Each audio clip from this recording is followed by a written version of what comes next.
Hey everybody, Mr. Nobody here. Today, going to show you a mod that I've been working on.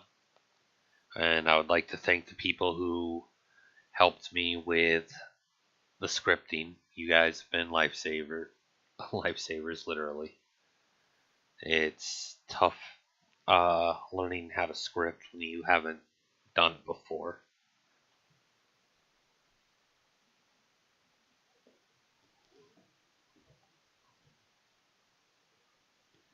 As soon as it decides it wants to play, we'll get into it. But have been working on this mod for, I would have to say, almost a week.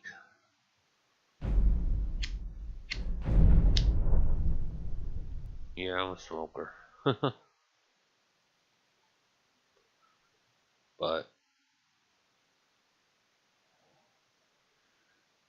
getting back on topic. Yeah, it's just a pain for me to cut and edit all this, believe me. I've tried, but with the detail, high definition, it is so much easier to just keep it in. Believe me, it takes like hours to load onto my VSDC, then hours just to finalize it. So right now I'm calling my mod OnesRealm. It's, well, you'll see.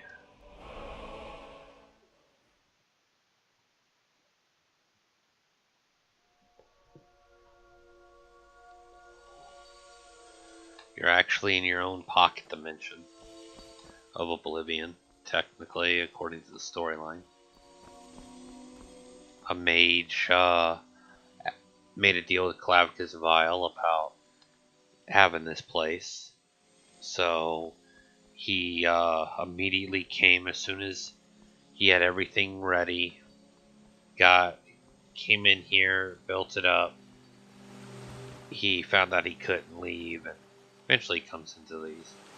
But first, go ahead and show you around, which pretty much is only partial garden area and the enchanting ingredient, or not enchanting, the alchemy ingredient area.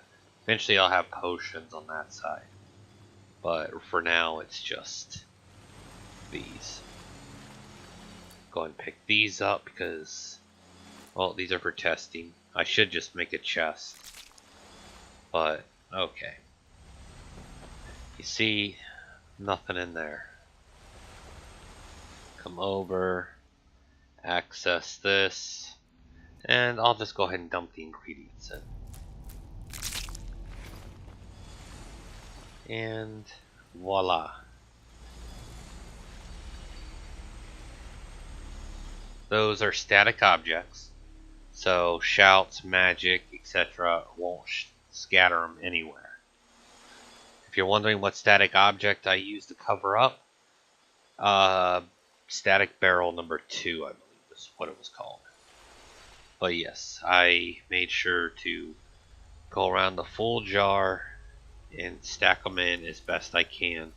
Grouped them and attached them to an X marker. So their parent is an X marker. Then I can come back over here and say I take everything. There you go. Since there's no more left of the ingredients, it'll just be empty jars. So, and if you're like me, you collect ingredients, so they'll probably always be full. Bigger items like the antlers and everything are going to be placed up here, and if there's not enough room there, then on top of the bookshelves, depending. I chose to make it a dark themed world, like night, so it just sounds or looks more eerie, and to me it seems more realistic. But that's one feature. Then if I wanted to say, I'm putting stuff in and I accidentally, because some people just sit there and go like this. So they'll go do, and then, see, it rejects anything that is not an ingredient. So that's what that pouch does. So this pouch, when activated, prevents items that are not ingredients going in because of a form list, and activates those so far out of the 112 items that I'm going to have to make full statics, and the 112 X markers, because I can't just have one item in each jar. So I mean, I could set it up if I wanted to have stacks, but that'll take too much. I mean, I'm already doing 112 items. I don't need to sit there and do, like, if you have one shows up, 2, 3, 4, 5, and then if another 5 show up and another 5, I don't need to do each one. That would just be a pain. Besides, hundreds of items. Yeah. And another feature that's in here is, voila. If you guys hadn't seen it, this is the one thing I gotta do, is you're gonna see that those are gonna disappear. But yeah. See, go in, exit. They were in my inventory. Now they're not. What it is when you activate the enchanter, it will pull this inventory and put it into the character, which then allows you to use this without having to physically go into the satchel. But it actually allowed that to happen. But yeah, so go in, got everything, come out, and okay, it's but yeah, I gotta fix that. But yeah, you can see no ingredients here. Just to restart those, if you wanted to, you can just do a quick little boom boom, but I'm gonna get it fixed up. So therefore, what items go back in through this means will activate those. But yeah, that's pretty much it right now. Got a map here, going to eventually retexture it a little. Not really retexture, more of all the Everglades and everything where there are interesting items. I'm going to put, like, maybe a symbol for the items, like where they're best located at around Skyrim. In here, of course, is the garden. As soon as I'm 100% comfortable that this is good, I will move on to here. And then once I'm 100% comfortable this is good, I will then finish creating the other wing over here, where here is going to be another side room like over there, and I'm going to have the enchanter over here. So then I'm going to do the same thing with the other stuff, like black soul gems, probably throw them in jars. Then eventually over back here, going to do a bedroom, more than likely bedroom kitchen. So then up here, I have no idea yet. But right now these are, I think, LOD objects, because I can walk through them even here. So the beams are real. Oh, I don't have a beam right there. I thought I did. Oh, there's one. But yeah. So yeah, a lot to work with. Don't know how I'm gonna design the inside, and then eventually a basement. So as you can see in here, trying to make it to where this is the water source with a magic fountain that just shoots up.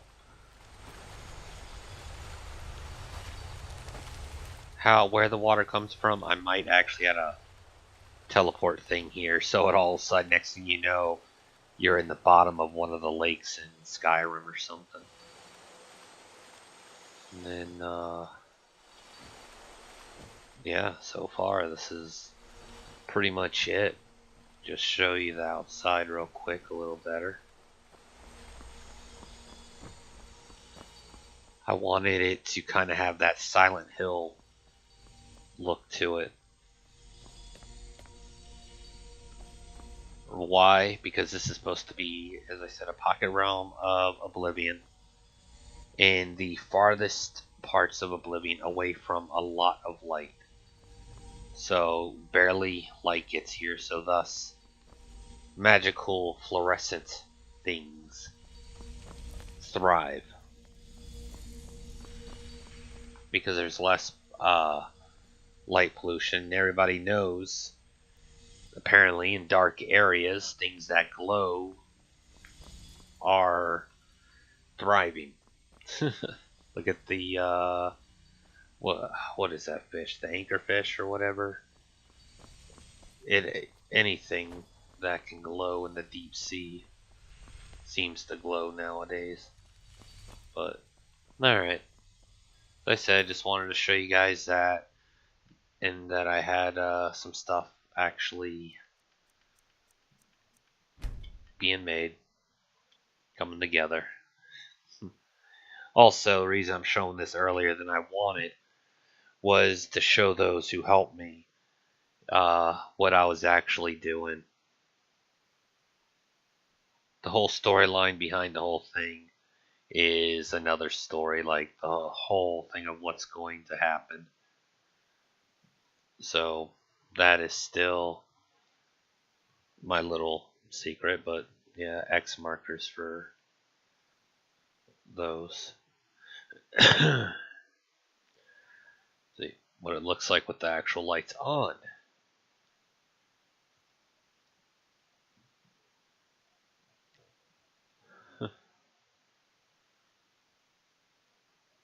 So yeah, and the X markers for those two are somewhere over here. Maybe I gotta back up some. Well, they're here somewhere.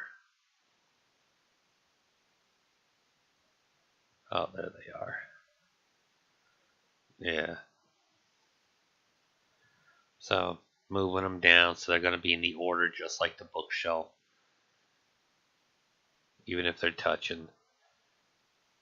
But yeah, it's pretty much it. Like I said, the potions are gonna go there. I might set up in here, depending on room, a place to put those 5 unique bug jars. Just so they're out of the way. So, might do that, but yeah. Wanted the floor to be different than the normal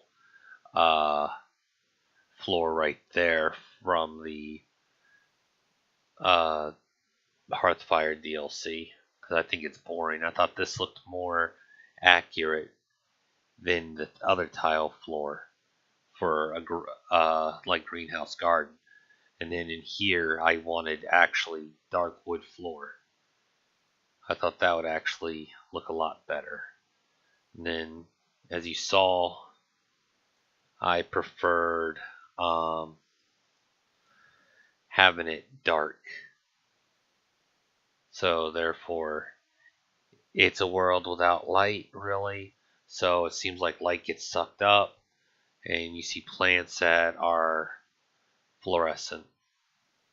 So the X markers are the ones disabled, so those should be disabled as well. I didn't do opposite a parent. They actually go with their parent because I don't want to individually go through each one of these and do that. Of course, I would like to do the pop in thing, but that would just be a pain to go through because I have so many. But all right, everybody, go ahead and get off here. And like I said, I hope you like this. And again, thank you to those who helped me with the scripts. You see what I'm doing with them. So, all right, everybody. Till next time, Mr. Nobody out. Later.